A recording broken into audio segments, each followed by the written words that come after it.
श्री संजय सिंह। बात मान्यवर मणिपुर का विषय, मुझे याद है कि जब मैंने इस पर अपना विरोध दर्ज कराया था तो मुझे लगता है कि हिंदुस्तान के संसदीय इतिहास में जब से संसद बनी है, कोई सदस्य अगर सबसे लंबे समय तक निलंबित रहा है तो वो मैं रहा हूं, क्योंकि मैंने मणिपुर का मुद्दा उठाने का एक प्रयास किया था।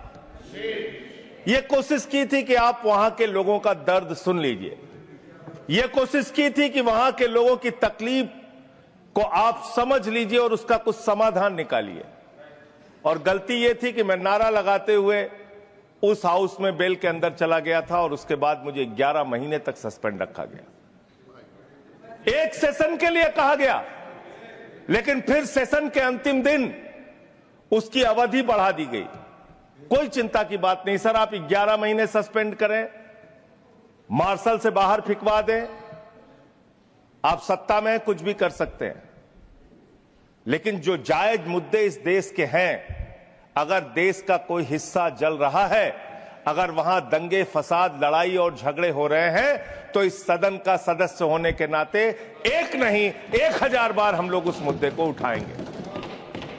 माननीय गृह मंत्री जी वहां पर गए थे, 10-15 दिन वहां की स्थितियों का जायजा लेकर आए थे। मुझे याद है इन्होंने ऑल पार्टी मीटिंग बुलाई और उस ऑल पार्टी मीटिंग में सारे लोगों ने अपनी राय दी और ज्यादातर विपक्ष के मित्रों की यह सलाह थी कि उस राज्य के मुख्यमंत्री वहां की हिंसा के लिए सीधे तौर पे जिम्मेदार हैं, उनको हटाइए। जब तक वो रहेंगे तब तक वहां पे शांति की बहाली नहीं हो सकती। यह एक तरफा सुझाव था सारे विपक्ष के लोगों की तरफ से। मैं उस मीटिंग में मौजूद था मान्यवर। ये बार बार हमने कहा कि अगर हिंसा कराने वाले के हाथ में ही राज्य की बागडोर रहेगी तो किसी भी हालत में वहां पे शांति की बहाली नहीं हो सकती। कुकीज और मैतीस का झगड़ा, उनके बीच में शांति का प्रयास वो व्यक्ति कर सकता है जो शांति की मंशा रखता हो। ऐसे ऐसे दृश्य मणिपुर ने देखे, ऐसी ऐसी वारदातें देखी। चर्च जलाए गए मान्यवर, मंदिर जलाए गए मान्यवर, हत्याएं हुई लोगों की, घर जलाए गए लोगों के। और इतना ही नहीं मान्यवर, शर्म उस दिन सबसे ज्यादा पूरे हिंदुस्तान को आई, लोगों का सिर शर्म से झुक गया जब एक कारगिल योद्धा की पत्नी को निर्वस्त्र करके घुमाया गया। कारगिल योद्धा के पत्नी को मान्यवर। और उस कारगिल योद्धा ने बयान दिया, उसने कहा कि देश की सुरक्षा के लिए, देश की रक्षा के लिए मैंने कारगिल की लड़ाई तो लड़ी, भारत माता को तो बचाया, लेकिन अपनी पत्नी को नहीं बचा पाया। यह क्या हम सबके लिए शर्मिंदगी का विषय नहीं है? यह क्या हम सबके लिए पीड़ा का विषय नहीं है? यह क्या हम सबके लिए दुख का विषय नहीं है? हमने क्या किया उनके साथ?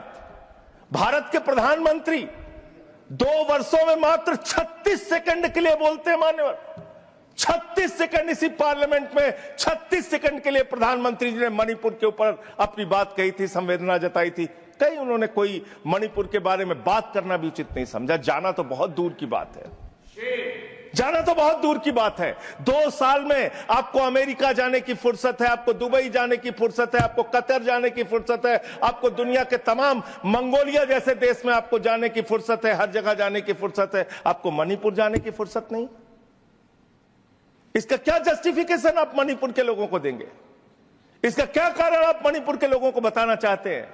कैसे वो यकीन करें कि भारत के सबसे बड़े अभिभावक, भारत के प्रधानमंत्री उनके दर्द में उनके साथ खड़े हैं?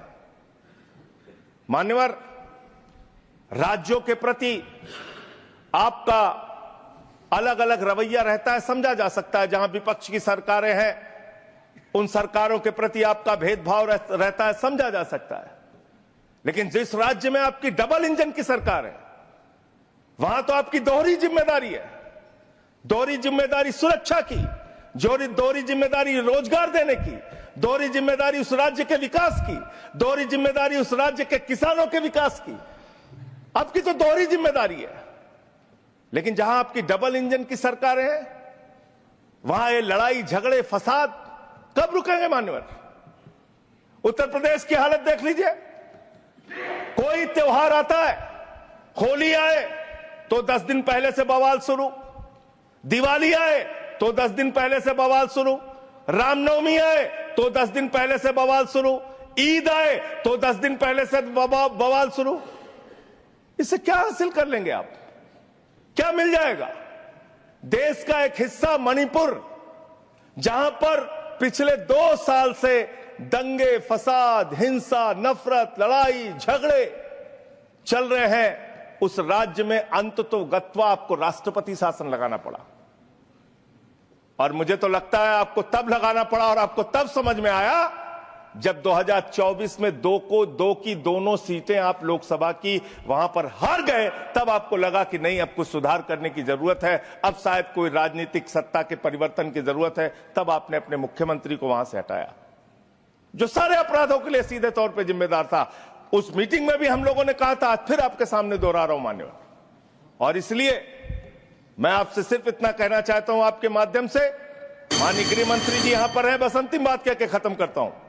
आपने राष्ट्रपति शासन लगाया है, वहां के लोगों का विश्वास जीतिए और चुनावी प्रक्रिया में, लोकतांत्रिक प्रक्रिया में एक आपसी भाईचारा और सहमति जो 2 समुदायों के बीच में पिछले 2 साल से बिगड़ी हुई है, उसको बहाल करने की, बनाने की कोशिश कीजिए और चुनाव की प्रक्रिया में जाइए, लोकतंत्र की वहां पे बहाली कीजिए। बहुत बहुत धन्यवाद। निरंजन विसी।